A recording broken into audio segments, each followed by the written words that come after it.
मी architect Ganesh Vimal दादा केसकर. आवाज येतो का तुम्हाला? माझा खरं तर धनगर आरक्षणातला 8 महिन्याचा जन्म आहे. याच्या अगोदर धनगर आरक्षण मला काही माहित नव्हतं आणि त्याशी माझं काही घेणं देणे नव्हतं. आम्ही शिकत होतो. माझं वय वर्ष 30 आहे आणि ज्यावेळेस पाटलांचं आंदोलन चालू झालं त्यावेळेस वाटलं की आपण ज्या धनगर समाजात जन्माला आलोय त्याही धनगर समाजाचा आरक्षणाचा काहीतरी प्रश्न आहे आणि तो स्टडी करायला घेतला, अभ्यास करायला घेतला आणि समजलं की एवढा सोपा प्रश्न आहे. जर मनात आणलं तर अर्ध्या तासात धनगर आरक्षणाचा प्रश्न मिटू शकतो. मग का मिटत नाही? माझं 3रं उपोषण आहे. लोणंद मध्ये माझे इथं बांधव बसलेत सगळे, मला सपोर्ट करायला आले सर्वच महाराष्ट्रातले.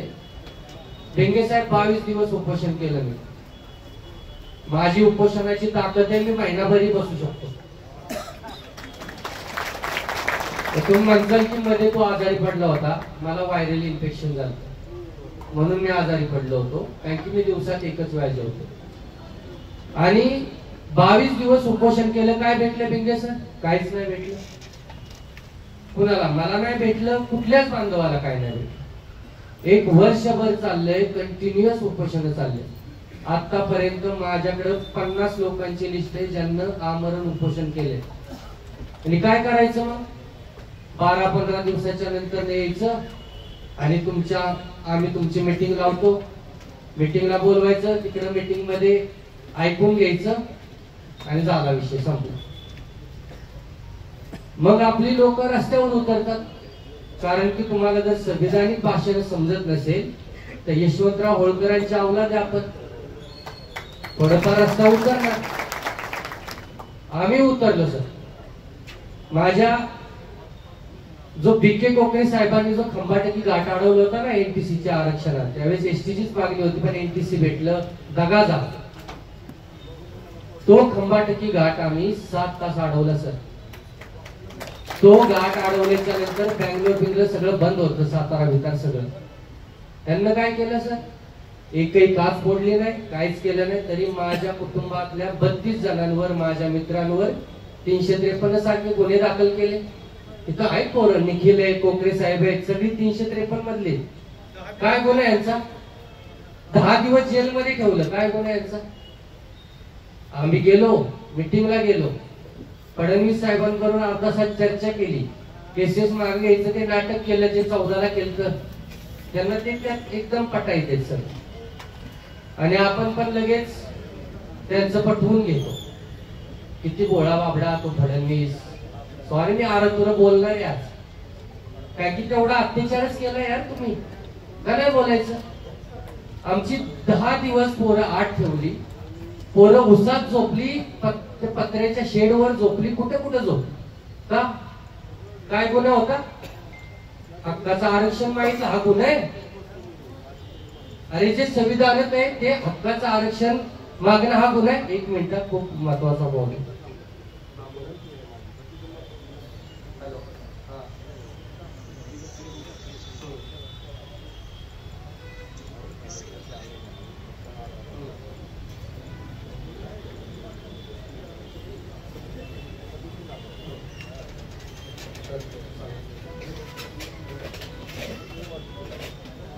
मी थोडी पार्श्वभूमी सांगते. मला माहिती खूप वेळ तुम्ही बसलाय, पण हे सांगणं गरजेचं आहे. का?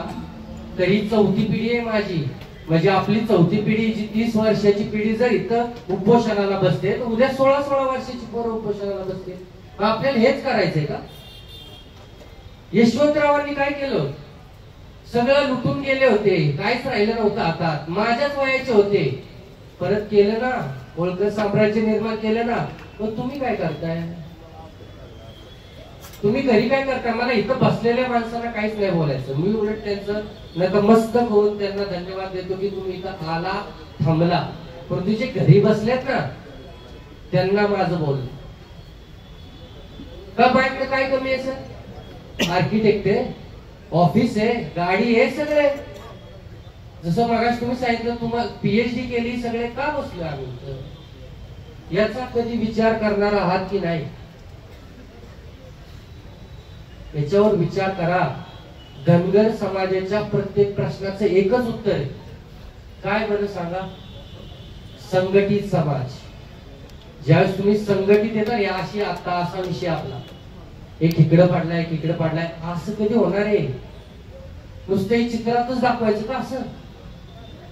असं व्हा ना. ज्यावेळेस मारायचं त्यावेळेस मारू. आता मारायचंच आहे, जास्त लांब नाहीये, 1 महिना राहिलाय, त्यावेळेस असा पण मारू. पण तो आता तर एकत्र या.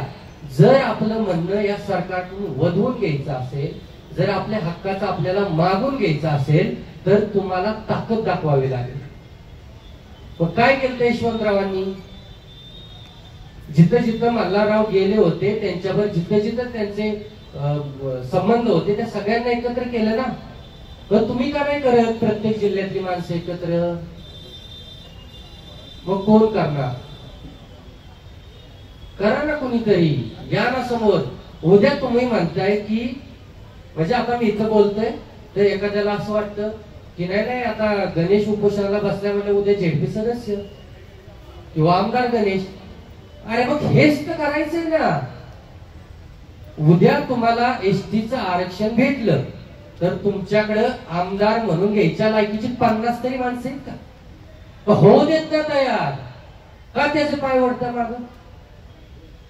थांबलो का मी? आम्हाला तिथं थोडा प्रॉब्लेम झाला, मसवड मध्ये गेलो, मसवड मध्ये झाला, पंढरपुरात आलो, आणि कधीच नाही थांबणार. का थांबायचं? तर मला समजलंय कागदाव माझं हाय.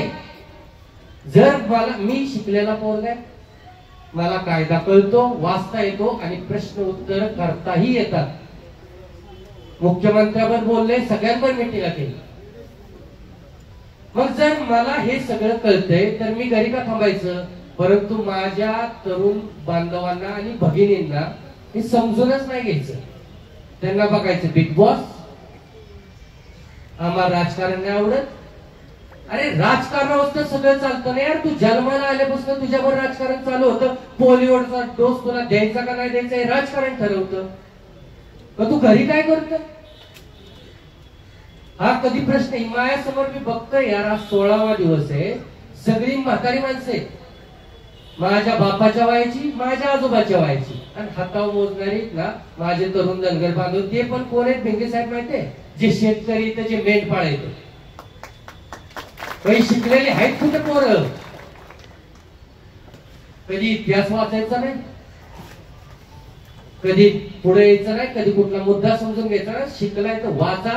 वाचल्याच्या नंतर मी गॅरंटी देऊन सांगतो की चैन नाही पडणार, मैदानातच उतरणार. काय की मी उतरलो ना. माझ्या लोणकरांना विचार, आहे घरी मी? येडं म्हणतात लोक, रमेश दादा येडं म्हणतात ना मला.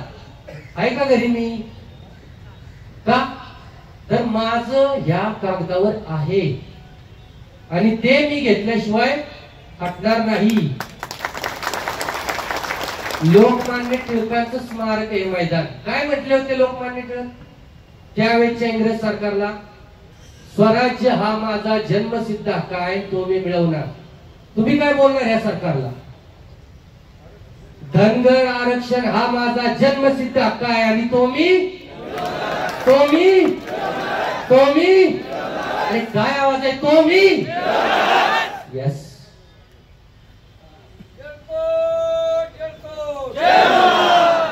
काय नव्हत्या मागण्या? 4 साध्या मागण्या केल्या होत्या त्या दिवशी. काय होती पहिली मागणी? पहिली मागणी होती की जे आमची 10 वर्षाची केस होती उच्च न्यायालयात, एका 66 बीट मुळे ती एका झटक्यात 10 वर्षाचा पूर्णपणे आमचं पाणी वाया गेलं सगळं. का गेलं? तर खिल्लारे नावाचे जे काय आपलेच धनगर बांधव आहेत त्यांच्याकडे धनगरची कास्ट व्हॅलिडिटी होती. बर का होते त्यांच्याकडे? और 85 पर्यंत तुम्हीच या धनगरांना धनगरचे सर्टिफिकेट देत होता ना, म्हणून होते. मग खिल्लाऱ्याचं काही चुकतंय का? काढले असतील त्यानं, बरोबर आहे ना. परंतु तुम्ही रद्द का करत नाही? जर या खिल्लाऱ्यांचे जात वैधता प्रमाणपत्र रद्द झाले तर अंतर जीआरचा फायदा आहे हो. काय त्या जीआरचं काय करायचं? पुंगळी बनवायची? म्हणून आमची पहिली मागणी होती त्यांना सांगितलं होतं आठवड्याभरात रद्द करतो. मी म्हटलं होतं 2 दिवसात रद्द झाले पाहिजे.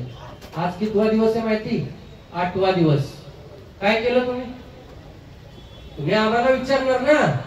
मला विचारतात इंटरनेटवर, भिंगे साहेब अरे तू सारखाच उपोषणाला बसतो, मेलो तरी 72 माग हटणार नाही म्हणतो आणि हटतो. बघायचंय का हटतोय का नाही? गायला आणलं होतं लोणंद का नव्हतं आणलं दादा? मरणाला मी नाही भेट, परंतु तुमच्यासारखी लोक असतात ना ते काळजी करतात.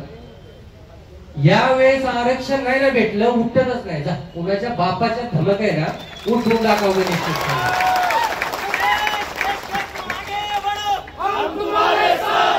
अरे ती माजुर्डी बाई, हम तुम्हारे साथ है. ती माजुर्डी बाई भिंगे साहेब 2 दिवसात रद्द करायला सांगितले होते धनगडचे सर्टिफिकेट. हा काल प्रेशर देऊन हा काल एक नोटीस काढली. काय नोटीस आहे? कधी काढली? 23 सप्टेंबर 2024 5 वाजता काढली. काय नोटीस आहे? नाशिक मधील आणि संभाजीनगर मधील त्या जात वैधता कार्यालयाला ही नोटीस काढली आहे की त्या कार्यालयामधून किंवा त्यांच्या विभागामध्ये ज्या धनगडांना किंवा ज्या अवैध धनगडांना जे काय कास्ट व्हॅलिडिटी दिली ते तात्काळ रद्द करायची. काल काढली. अपेक्षित होतं सकाळी 11 पर्यंत निर्णय व्हायला पाहिजे होता, परंतु ती संगीता चव्हाण नावाची माजुर्डी बाय आहे ना, काय संभाजीनगर मधले झोपले काय? उद्या तिथं जाऊन आंदोलन करा.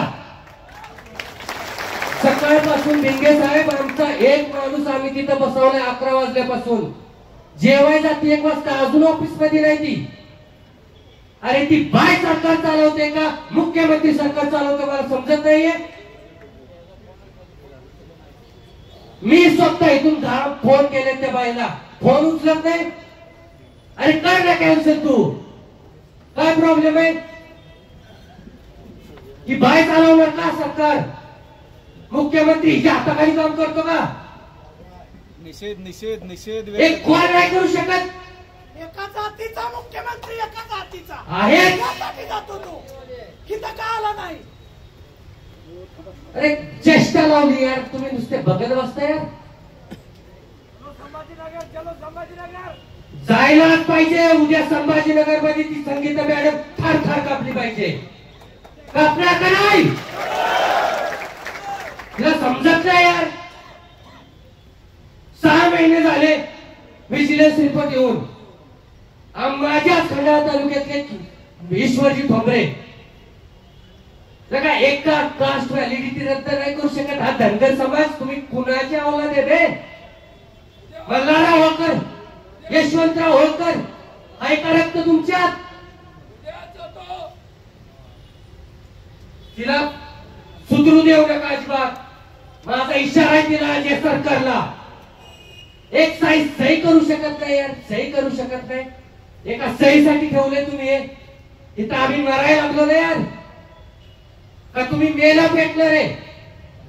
त्या अंतरवलीमध्ये लाठीचार्ज करावा लागला तेव्हा समाज पेटला. इथं काय गणेश मेला पेटणार रे तुम्ही? काही 6 मेला पेटणार आहे. इथं 6 बसलेत, लातूर मध्ये 2 बसलेत, त्या नेवासामध्ये 6 बसलेत. काय काम धंदा नाही का? आणि कोण आहे आमची ताकद? कोण आहे सांगा? कोण आहे आमची ताकद? मग काय करते समाज? काय करतय? लग्न असलं तर बायका पोरं पोरगी नटून थकून जातात ना रे. या नटून थकून काय प्रॉब्लेम नाही आम्हाला. कुणाचं मैत झालं तर सगळे जातात ना. मग आमच्या मैताला या. इथं आलेले त्यांना बोलत नाही, जे बघतायत ना घरी त्यांना बोलतोय. 6 महिने 8 महिने घर सोडले मी सोडले, ह्यांना सोडले. ह्यांचं पण हितच उपोषण आहे, दुसरं उपोषण आहे. मी एका वर्षात 3रं उपोषण. चेष्टा लावली. काय नाही, ह्यांना फेमस व्हायचं. मला फेमस व्हायचंय दादा. काय व्हायचं फेमस करून? युनिव्हर्सिटी टॉपर होतो, कळलं? स्वतःचं ऑफिस आहे. काय फेमस करणार तुम्हाला? फेमस व्हायचंय ना, बसतो इथं, मला पंतप्रधान बनव ना. मग काय खाली बसून तुम्हाला सुस्त फेमस व्हायचंय, हा करतोय तो करतोय, नाही ना जुळत, गप्प बसा ना. कुणाच्या धमक आहे इथं सगळं घरदार सोडून इथं बसायची? आहे सर, सगळे कामा धंदेवाली माणसे आहेत, काम नाही केलं तर घर नाही चालत आणि आम्हाला सांगता. हे कुणाला म्हणतोय तुम्ही, तुमच्यावर घेऊ नका सर. जे बोलतात ना त्याला घेतलंच पाहिजे यार. अरे कोण होते खंबाटकीमध्ये 7 तास आम्ही रस्ता अडवला? कोण होते केसेस टाकणारे?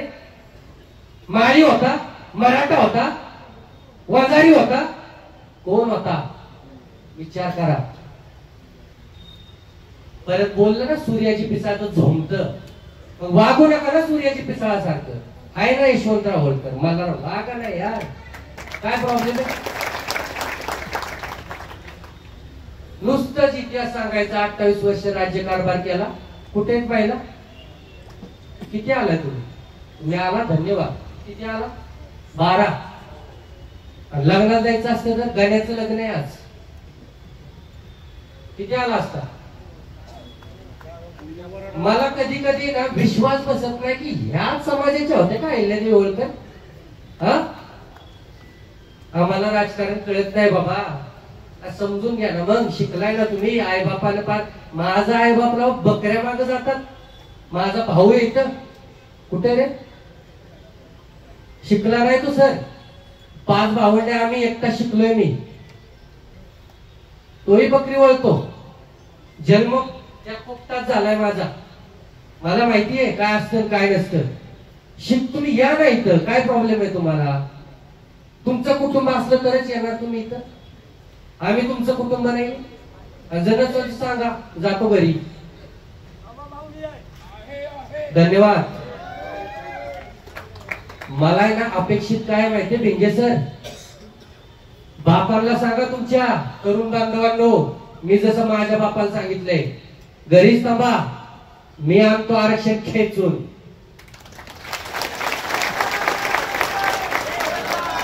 तुम्ही राहू तुमच्या बापांना इथं पाठवताय, स्वतः तिकडे कॅफेत बसताय, मूवीला जाताय, काय काय करताय. लाज वाटतेय का? त्या पोरीला नाही भेटणार आरक्षण?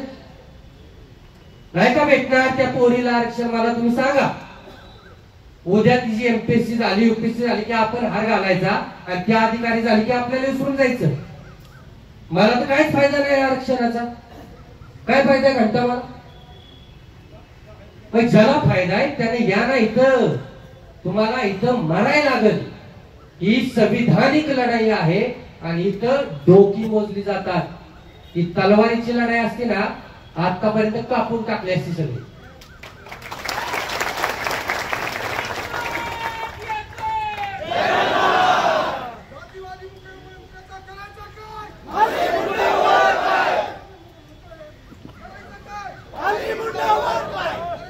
ठीक आहे, मॅडमचा नंबर आणि पत्ता द्या, आम्ही जातो. वेट. हो साहेब बसा. तर हे झालं पेटवायचं तुम्हाला. पेटला असेल तर ठीक आहे, नाही पेटला तर माझ्या काय बापाचं जात नाही. मी एक बीके कोकरेंसारखा एक, ते महान होते पण मी एक पुत्र आहे समाजाचा, डायरेक्ट सांगतो. असाच फिरत राहणार गावोगावी, गल्ली गल्लीत, जोपर्यंत भेटत नाही. आता या कुत्र्या माग किंवा या मेंढरा माग तुम्हाला यायचंय का? तुम्ही ठरवा. एक मोठ्या मेंढका आम्ही बनवलाय आज, बीके कोकरेंचा मुलगा. त्याच्या माग मी तर मेंढी म्हणून चाललोय. तुम्ही मेंढरे म्हणून येणार का? येणार का? अरे आज हे इथं नको नको व्हायला पाहिजे होतं, तर उद्या ती संगीता मॅडम काय कुठली मॅडम चळकळ सही केली असती. घरी बसलाय, काय होते उठला स्थगिती होईल. तुम्ही माझ्या अजून पावर बघितले नाही, खरं सांगतोय मी.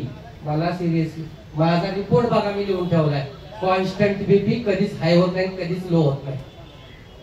किती स्ट्रेसफुल सिच्युएशन मध्ये टाका. शुगर कॉन्स्टंट काय, रिपोर्ट माझ्याकडे. आणि कुठल्याही सरकारी ऑफिसरला विचारा, खोटं बोलतोय का? महिनाभर बशील, तर तुम्ही काय करणार? मेला का गाड्या? खायला लयच खराब झालाय, मरल वाटतंय आज. हे करत बसणार घरी. तर पार्ट 2 मध्ये येतो. हे झालाय पार्ट 1. आतापर्यंत काय काय झालं बरोबर. मंत्री महोदय त्या दिवशी आलते. त्यांना 4 मागण्या केल्या होत्या. पहिली मागणी होती खिल्लारे तात्काळ रद्द करा. खिल्लारे जोपर्यंत रद्द होत नाही भावांनो GR काहीच होऊ शकत नाही तुमच्या ह्याच्यात. खिल्लारे कॅन्सल झालं पाहिजे. एकमेव टार्गेट खिल्लारे जर कॅन्सल झालं ना तर आपण 95% लढायला जिंकलोय. Khillare is the target. दुसरी मागणी काय होते. महाराष्ट्रभरातील ज्या ज्या धनगर योद्ध्यांवर केसेस झाल्यात आमच्या न्याय हक्कासाठी लढताना त्या केसेस तात्काळ माघारी घ्याव्यात. घेतल्या का फडणवीसांनी. तुम्ही काय केलं. काय करणार उद्या तुमचं तुम्ही ठरवा. झोप लागून नाही द्यायची. तिसरी मागणी काय होती. तो शिंदे समिती अहवाल. मी लोणंदला बसलो. शिंदे समिती स्थापन झाली. 50 दिवसात म्हणले अहवाल देतो. आज आहे ना 6 महिने झाले. विचारलाय प्रश्न कुणी. कारण की तुम्ही अपडेटच नाहीये. फक्त थोडं पेटलं की जायचं परत जायचं परत हाय ते काम करायचं. अपडेट करा ना यार. एक माणूस जर त्या जरांगे पाटलाला बोलला तर त्यांचं आमदार उसं लाट कापतात. तुमच्या ताकद नाही. शिंदे समितीनं आतापर्यंत अहवाल दिला नाही. 2 दिवसाचा टाइम दिला होता आम्ही. काय करणार तुम्ही. तुम्ही आम्हाला नाही सांगायचं इथं बसून काय करायचं. आम्ही आमचं रक्त जाळतोय मरतोय. तुम्ही करायचंय. तुम्ही आमचा चेहरा रौद्र रूप दाखवायला लागेल. हे उपोषण चालू राहू नाही तर बंद पडू. उद्यापासून धनगर समाज रौद्र रूपात आला पाहिजे. येणार का नाही. झोप लागली नाही पाहिजे तुम्हाला. जो झोपेल तो धनगर नाही. ऐका धनगर तो अजिबात झोपायचं नाही. अरे काही आदिवासी एक वाटतात आणि तुम्ही का बसलाय. उद्यापासून झोपायचं नाही. मान्य का. केवढीचा आवाज आहे. मी तुमच्यापेक्षा डबल न बोलतोय. 16 दिवस झाले. मान्य का. मान्य का. आणि चौथी मागणी काय होती. GR काढतो. GRचा ड्राफ्ट माझ्याकडे आहे. थोड्या वेळापूर्वी एजन्सी बैठक झालेली आहे. परंतु GR ला तोपर्यंत महत्व नाही. हे मी गणेश केसकर सांगतो तुम्हाला. जोपर्यंत खिल्लारे कॅन्सल होत नाही. खिल्लारे कॅन्सल नाही झाले आणि GR जर या सरकारने काढला तर एका झटक्यात विदिन अ सेकंड तुमची सगळी मेहनत वाया जाईल. त्यामुळे खिल्लारे कॅन्सल. एकच टार्गेट खिल्लारे कॅन्सल नंतर GR. हे सरकार आपल्याला फसवेल. आम्ही GR काढला म्हणे तुम्ही उठा. आम्ही उठणार बरोबर. या 4 मागण्या आहेत. मी तुम्हाला अपडेट दिली आहे. बाकी सगळे अपडेट आम्ही घेतोय डिटेल मध्ये. मी काही जास्त सांगणार नाहीये. परंतु आजपासून एकही धनगर झोपला नाही पाहिजे. सगळं विसरा. कुणी काय केलंय माग. कुणाला काय वाईट वाटलंय. अरे नाही उठत माणसं. उठणार आहे का तुम्ही. 1 मिनिटात खतम करतो. हो का. पाणी प्यायले तोंडात अल्सर झाले सर. कधीतरी बोलाय भेटते सर. बोलाय पण भेटत नाही. भेटलं तर चांगलं बोललो ना. हे चांगलं बोललो का रे. बोललो का. आता नीट सांगतो. कधी नव समाज एकवटायला लागलाय. ठीक आहे. नसल कुणाला आपण समजा भाव दिला. नसल आमच्या हातात हात द्यायला कुणाला भेटलं. नसल कुणाचं नाव घेतलं. ठीक आहे. नसल कुठं तुम्हाला बोलवलं. नसल कुणाला इन्व्हाइट केलं. सगळं विसरा. अखेरची लढाई. अखेरची. आज नाही ना कधीच नाही. सगळं विसरा आणि एकत्र या. मगाशी म्हणले ना पोटभेद वगैरे. गणेश कडूतलाय. अरे काय रे असतं कडून गोवाडन काय. ह्यांचं रक्त काढलं तर लाल. माझं काढलं तर लाल. आता पिवळं निघालं आता काढलं तर, कारण की तापलोय ना, धनगर आहे ना.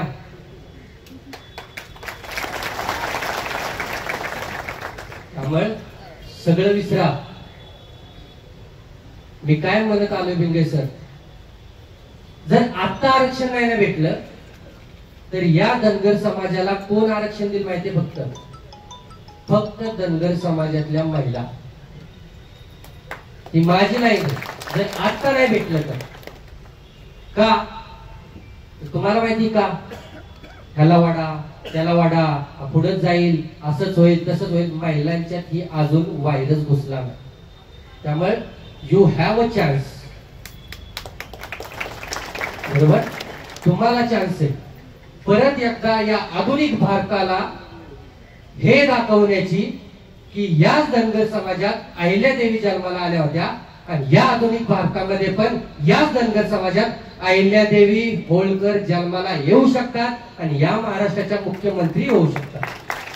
त्यामुळे मला यांना नाही काय सांगायचं, हे हुशार आहे. लय आपण म्हणतो राजकारण कळत नाही, लय कळते, लय राजकारण कळतं आपल्याला. फक्त एक गेम बरोबर करत नाही. तुम्ही समजून घ्या आणि तुम्ही लढाई हातात घ्या.